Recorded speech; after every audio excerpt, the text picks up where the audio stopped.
안녕하세요. 지난 방학 때 생겼던 잊지 못할 추억 이야기입니다. 저는 현재 29살이고 아직도 대학생입니다. 남들보다 조금 어려운 집안 형편 때문에 늦게 대학교에 입학하게 되었어요. 남들이 대학교 입학해서 즐거운 시간을 보내고 있을 때 저는 군 입대를 하여 얼마 되도 않는 군인 월급도 모으고 전역 후에도 온갖 아르바이트를 전전해가면서 학비를 모아 결국 늦게나마 원하던 대학 생활을 시작할 수 있었습니다. 수많은 아르바이트 경력 때문인지 그 어떤 일을 해도 거의 다 해본 일이라 대학 생활을 하면서 돈이 필요할 때에는 정말 아무 곳에서나 아르바이트를 구할 수 있었습니다. 자랑은 아니지만 정말 그 어떤 일이라도 시켜주면 그 누구보다 잘할 자신이 있었죠. 대학교에 들어가면서부터 공부에 열중하고 싶기는 했지만 안타깝게도 집안 형편은 계속 나아지질 않아서 아르바이트를 쉴 수가 없었습니다. 덕분에 29살이 되도록 여자 경험 한 번 없는 총각 신세가 되었습니다.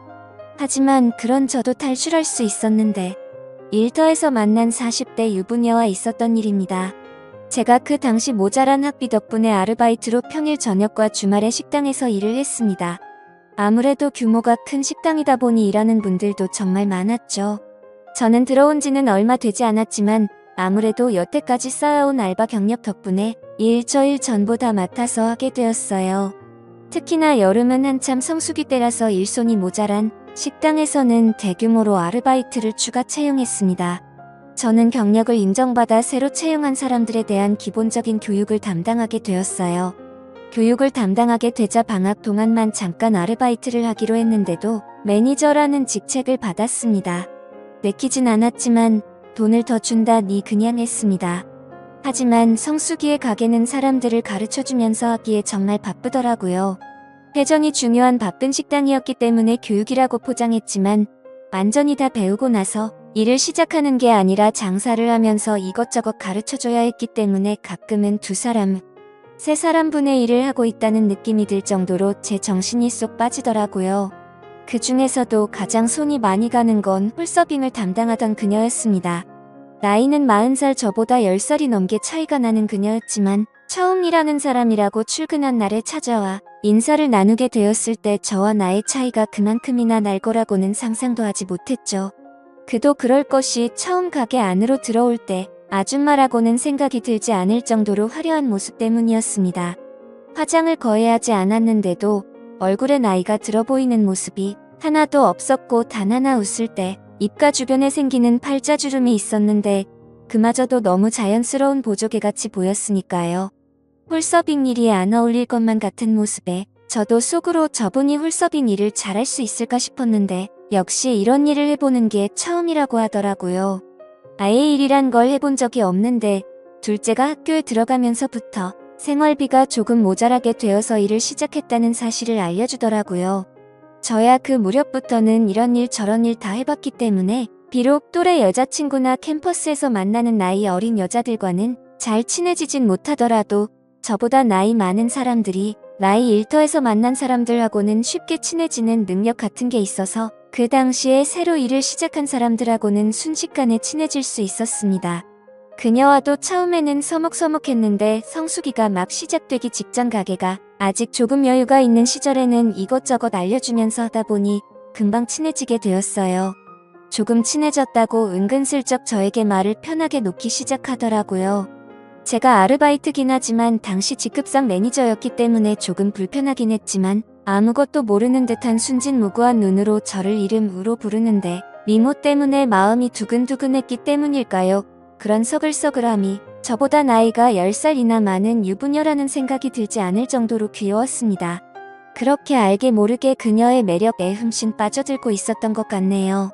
그녀와 같이 일을 한 지 2주째쯤 되었을 때 그날은 성수기가 시작되기 몇 주 전이었는데도 엄청나게 바빴습니다. 이래저래 그날 하루를 정신없이 넘기고 전부 다 녹초가 돼서 마감을 하고 퇴근을 하는데 그녀가 포옹을 해주더라고요. 뜬금없기는 했지만 뭐 별다른 이유가 있겠나 싶어서 그냥 고생했다는 의미로 해준 포옹인가 하고 넘겼습니다. 그런데 그날을 시작으로 퇴근할 때만 되면 매번 계속해서 포옹을 해줬고 일하는 도중에도 가끔씩 안 바쁠 때 눈이 마주치면 쪼르르 다가와서 살짝 포옹을 해주고 가더라고요. 그때까지만 해도 그냥 스킨이 자연스러운 분이구나 했습니다. 성수기가 시작되기 일주일 전에 열심히 해보자는 의미로 단합 회식을 했습니다. 회식이 다 끝나고 알딸딸하게 취해서 집에 가려고 하는데 그녀가 이번에도 저에게 포옹을 해주면서 이번에는 제 볼에 뽀뽀를 해주더라고요. 저는 당황해서 집에 오면서도 자꾸 그녀 생각에 집에 어떻게 왔는지도 모르게 이런 생각 저런 생각을 하게 되더라고요. 저는 그녀가 술 취하면 아무한테나 뽀뽀를 해주는 그런 술버릇을 가지고 있구나 하는 생각을 하게 됐죠. 다음 날은 그녀가 쉬는 날이었는데 자꾸 일하면서도 그녀가 생각나고 안 보이니까 아쉽고 그러더라고요. 그 다음 날 그녀가 출근을 했는데 괜시리 오늘도 그녀가 또 뽀뽀를 해줄까 일하는 내내 상상이 되고 설레더라고요. 역시나 그날 퇴근길에도 그녀는 제게 가벼운 포옹을 건네며 이마에 살포시 뽀뽀를 해주었습니다. 이번에는 다른 일하는 사람들 보는 앞에서 말이죠. 집에 가는 길 내내 곰곰이 생각해보니 혹시 그녀가 저를 좋아하는 게 아닌가 하는 생각이 들기 시작하면서 한껏 부풀어오르더라고요. 마침 저녁에 집에 돌아와 TV를 보니 유부녀의 로맨스를 담은 재연 프로그램이 하고 있었는데 이게 제 이야기인가 싶어서 그날은 혼자서 부푼 마음에 밤새 달아올라 잠을 이룰 수 없었습니다. 안 그래도 미모가 출중한 그녀였는데 그러고 다음 날부터는 일하는데 그녀가 더욱더 이뻐 보이더라고요. 정말 미칠 것 같았습니다. 일하면서도 아직 20대인 제가 애둘 달린 유부녀에게 감정을 품는 게 정상인가 싶으면서요. 그러다가 어느 날부터는 그녀가 저에게 스킨십을 해주는 횟수가 점점 줄어들기 시작했습니다. 별 뜻 없이 한 걸 수도 있는데 줄어드는 스킨십에 아쉬운 기분이 컸더라고요. 그날 밤에 일어나면 그녀가 있는 곳을 힐끗거리면서 언제쯤 포옹해주나 기대하고 있었지만 왠지 모르게 그녀가 저를 일부러 피하고 있다는 생각이 들더라고요. 제 마음에 이렇게 불을 질러놓고 이래도 되는 건가 싶어서 몇 일이 지난 다음에 그녀를 창고로 데려가서 오늘도 포옹 안 해주는 거예요? 라고 단호하게 물어봤습니다. 그녀가 깜짝 놀라는 듯이 표정을 짓더니 이내 얼굴에 뭔가 알 수 없는 미소를 짓고 저를 아래서 위로 올려 쳐다보더라고요.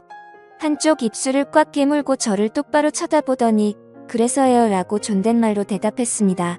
이런 반응을 기대했던 게 아닌데 의외의 대답을 하는 그녀를 보고 깜짝 놀랐죠. 저는 무슨 용기가 났는지 그런 그녀의 대답을 듣고는 그러니까 더 자주 안아주세요 라고 대답했습니다. 돌아온 그녀의 반응은 더욱더 의외였습니다. 직원 매니저로서 하는 말인가요?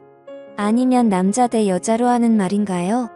그녀가 말하는 의도를 도무지 파악할 수는 없었습니다. 남자 대 여자면 부담스러워서 안 해주는 거고 아르바이트라면서도 직장 상사가 시키는 일이라면 하겠다는 뜻인가 싶더라고요. 괜히 그녀의 행동에 쓸데없이 의미 부여해서 제가 오버한 게 아닌가 하는 생각까지 들기 시작했어요. 저도 에라 모르겠다 싶어서네. 저를 매일매일 안아주시는 게 오늘부터 해야 될 일이에요. 라고 말해버렸습니다. 그녀는 제 대답에 침을 꿀꺽 삼키더니 한껏 상기된 얼굴로 시키는 대로요. 라고 대답을 했습니다. 그녀의 대답을 듣고 나니 뭔가 뻘쭘하고 부끄러워져서 그럼 이따가 볼게요 라고 말하고 등을 돌렸는데 그녀가 뒤돌아선 저를 뒤에서 알아 끌어안았습니다. 어찌나 세게 안았는지 등 뒤로 그녀가 그대로 전해져 왔어요. 그녀에게 잘했어요 라고 말하고 그날은 들뜬 채로 일을 했습니다. 아니나 다를까 퇴근 후 다른 직원들이 돌아가는 것을 다 보고 저도 집에 가려고 하는데 그녀가 제 옆에서 저를 기다리고 있더라고요. 저는 뭐하고 있어라는 제스처를 취하고는 팔 한쪽을 살짝 들었는데 그 모습을 보더니 그녀가 쪼르르 뛰어와서 제 팔 안쪽으로 쓱 안겼습니다. 10살이나 연상의 여인이 제가 시키는 대로 부를 때마다 와서 껴안아주는 기분 아실만한 분은 몇 명 없을 거라고 생각합니다. 그때부터 퇴근 시간에는 매번 다른 사람들이 갈 때까지 저를 기다렸다가 저를 껴안아줬고 일하면서도 보는 눈이 없을 때마다 저는 그녀가 저에게 진한 포옹을 하도록 했습니다. 대학교로 돌아가야 할 날이 얼마 남지 않은 마지막 여름밤이었습니다. 일터의 성수기도 끝났고 애초에 성수기 동안만 단기 아르바이트 형식으로 일하게 된 사람들도 일터와 이별할 때가 되었죠. 사장님이 올여름 고생했다면서 이번엔 가게 밖으로 나가서 전 직원 회식을 했습니다. 저만 20대고 나머지는 저보다 훨씬 연대가 많은 어른들이었죠. 저 빼고 다 터울이 비슷하니 술자리에서 다들 즐거워 보이더라고요. 저는 혼자 구석에서 술만 조금씩 마시고 있는데 그녀가 제 옆으로 다가와 앉았습니다. 무언가 바라는 눈빛으로 저를 쳐다보며 신호를 보내는데 보는 눈이 많은지라 제가 뭘 어떻게 할 수 없었습니다. 타이밍만 노리면서 1차 회식을 하다 보니 어느덧 사람들이 술에 많이 취해서 2차로 노래방으로 옮기게 되었죠. 노래방에 도착하니 문득 드는 생각이 어차피 저도 단기로 일하는 사람이고 같이 그만두는 마당에 더 이상 매니저가 무슨 소용이 있겠냐는 생각이 들었습니다. 이젠 막내의 역할을 해야겠다는 생각이 들어 흘러나오는 노래가 트로트든 블루스든 분위기를 띄워준다고 탬버린만 쉬지 않고 흔들어댔습니다. 그녀는 제 옆에 착 달라붙어서 앉아있는데 사장님까지 계시고 보는 눈이 많으니 대놓고 그녀와 즐길 수는 없고 탬버린 소리가 끊기면 괜히 사람들이 저를 쳐다보는 것 같고 그래서 왼손으로는 그녀의 뒤를 붙잡고 반대쪽 손으로 탬버린만 흔들어댔습니다. 회식 자리 내내 그러고 있으니 팔뚝이 다 아프더군요. 무언가 아쉬워하는 그녀의 눈빛이 애처로워 보였지만 사람이 많은지라 뭘 할 수는 없었습니다. 어찌저찌 회식이 끝나고 그녀와 드디어 단둘이 남게 되었습니다. 집에 돌아가는 길에 어쩌면 마지막일 수도 있다는 생각이 들어 그녀에게 집까지 바래다 준다고 하고 그녀와 나란히 걷고 있었죠. 걸으면서 그녀에게 조심히 말을 꺼냈습니다. 여름 아르바이트가 끝나도 그녀와 인연을 계속해 나가고 싶었어요. 혹시 그동안 제가 일하면서 막대한 부분이 기분이 안 좋았다면 사과하고 싶다고요. 유부녀인 걸 알지만 그래도 좋은 기억으로 남고 싶고 앞으로도 기회가 닿으면 가끔 봤으면 좋겠다고 제 마음을 고백했습니다. 그녀는 제 말을 듣더니 정색을 하면서 그게 아니라고 대답했어요. 그녀는 이어 말하길 제가 강하게 나오는 모습이 더 매력적이니 사과할 필요가 없다고 말해왔습니다. 제가 일터에서 그녀의 실수를 나무라고 이것저것 가르쳐주며 그녀를 리드해줄 때 굉장히 매력적이라고 말을 하더군요. 그녀의 이야기를 들어보니 남편은 기러기 아빠로 외국에 나가서 돈을 벌고 있는데 둘째가 학교에 갈 나이가 되고 하니 모자란 생활비가 부담이 되었고 남편도 거기서 힘든 상황이라고 해서 살림살이에 보탬이 되고자 시작한 알바였다고 합니다. 남편은 자기 손에 물 한 방울 안 묻히게 한 사람이었는데 정말 어쩔 수가 없었다고 해요. 아무튼 그러다가 저를 만났고 제가 그녀에게 이래라 저래라 하면서 하는 모습이 너무 터프해서 견딜 수가 없었다고 합니다. 오히려 하고 싶은 대로 하게 해주는 남편보다 이건 이렇게 해라 저건 저렇게 하라며 단호하게 행동하는 저에게서 더 매력을 느꼈다고 말이죠. 그 말을 듣고 무슨 생각인지 그녀에게 그렇게 매력적이면 지금 나한테 뽀뽀를 하라고 말을 해봤죠. 그러자 그녀는 술에 취해서 그런 건지 얼굴이 붉어지더니 까치발을 들어서 제 볼에다가 뽀뽀를 하려고 하더군요. 그녀는 저를 거부하지 않았고 그렇게 그날 밤 저는 그녀와 연인 같은 관계가 되었습니다. 그녀가 유부녀인 건 저에겐 더 이상 문제도 아니었습니다. 하지만 그녀와 저의 관계가 그렇게 오래가진 못했어요. 아르바이트가 완전히 끝나고 저는 학교로 돌아가고 그녀는 일하는 곳에 남아 일을 계속 해왔는데 오히려 그녀를 애인으로 대해준 게 마이너스가 되었습니다. 더 이상 막대할 수 있는 직책이 사라진 저는 그녀에게 더 이상 매력적인 남자일 수가 없었죠. 그렇게 만남을 유지하던 어느 날 그녀는 남편에게 죄를 짓고 있는 것 같다며 저에게 이별을 고해왔습니다. 그리고 이번 여름 다시 성수기를 맞아 그 식당에서 단기로 아르바이트를 시작했지만 그녀는 더 이상 찾을 수 없었습니다. 사장님께도 물어봤지만 제가 그만두고 나서 얼마 안 있어서 그녀도 그만뒀다고 말할 뿐 아무 소식도 들을 수가 없었어요. 이렇게 짧지만 저의 첫 번째 로맨스는 마무리되었습니다. 아직도 정말 순종적이었던 저의 처음이자 마지막이었던 연상의 그녀가 가끔은 생각나네요. 지루한 이야기 들어주셔서 감사합니다. 좋은 소식이 있다면 또 사연 적어 보내도록 할게요. 감사합니다.